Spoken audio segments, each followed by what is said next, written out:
এই পৃথিবীতে কিছু অদ্ভুত প্রাণী আছে যারা শিকারীকে শিকার করে ফেলে।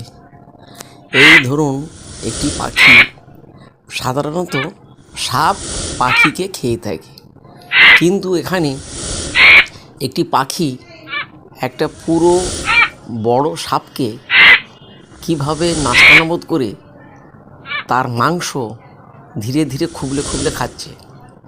সাপটি চেষ্টা করছে তাকে বিভিন্নভাবে ধরার, কিন্তু সে কোনো সুযোগই দিচ্ছে না।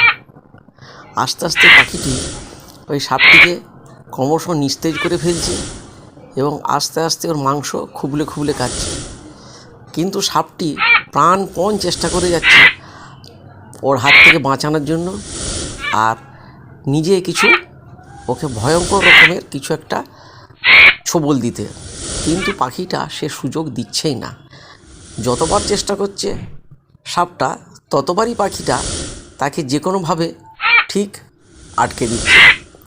এইভাবে সাপটাকে ধীরে ধীরে মেরে ফেললো এবং আস্তে আস্তে তার সমস্ত মাংসটা খুবলে খুবলে খেলো। এই পাখিটাকে বলা হয় সাপখেকো পাখি।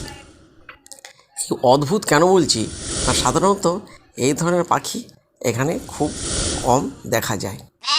আরও একটি দেখুন, এখানে একটি ঈগল, হারপি ঈগল বলা যায়। এটি ভয়ঙ্কর শিকারী প্রাণী আমরা জানি। সাধারণত মাছ বা ছোটো ছোটো গিনিপিগ, ইঁদুর, ছুঁচো ইত্যাদি ধরে খায়, কিন্তু কত বড় ভয়ানক চিন্তা করুন। এ পাহাড়ের ওপর থেকে নিচে দেখতে পাচ্ছে কতগুলো ভেড়া চড়ে বেড়াচ্ছে। ওই পাহাড় থেকে সোজা এক নিমেষে নিচে নেমে ওদের মধ্যে থেকে একটা ভেড়াকে কিভাবে তুলে নিয়ে যাচ্ছে একটু ভালো করে লক্ষ্য করুন। ওই ভেড়াটি বাঁচার জন্যে সে লুকিয়ে পড়ার চেষ্টা করছে, কিন্তু তা সত্ত্বেও সেই ঈগলের হাত থেকে কিছুতেই রক্ষা পাচ্ছে না। আস্তে আস্তে ঈগলটা তাকে ধরে ফেলল এবং কত ক্ষমতা, শূন্যে ভাসিয়ে নিয়ে ওকে উড়িয়ে নিয়ে যাচ্ছে এবং ভেড়ার বাচ্চাটা নির্দ্বিধায় ঝুলে আছে, কিচ্ছু করার ক্ষমতা নেই। অবশেষে ওকে একটা জায়গায় নামিয়ে নিল এবং সেখানে ওর মাংস খুবলে খুবলে খাচ্ছে। কি অদ্ভুত না! এই ধরনের হারপি ঈগল অবশ্য খুব কম দেখা যায়। এখানে দেখুন একটি ব্যাঙ, এগুলো সব বুলফ্রগ।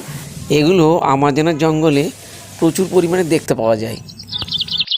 আমার আগের ভিডিও আমাজনের জঙ্গলের ভয়ঙ্কর প্রাণীগুলি, সেই পর্বে আপনারা এই বুলফ্রগ সম্পর্কে দেখে নিতে পারেন।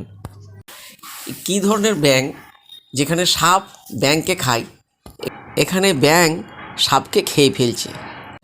এই ব্যাঙের ওজন প্রায় 2 কিলো অবধি হয়। আরও একটা অদ্ভুত ঘটনা, এই ব্যাঙগুলোকে হোটেলে চিকেন হিসাবে ব্যবহার করা হয়। আপনি যদি কখনো ব্রাজিলে, বিশেষ করে আমাজন সংলগ্ন কোনো শহরে যান, আপনার পাতে যখন এই বুলফ্রগের ঠ্যাং দেওয়া হবে, আপনি বুঝতেই পারবেন না এগুলো ব্যাঙ না চিকেন, অর্থাৎ এগুলোকে চিকেনের বদলেও এখানে ব্যবহার করা হয়।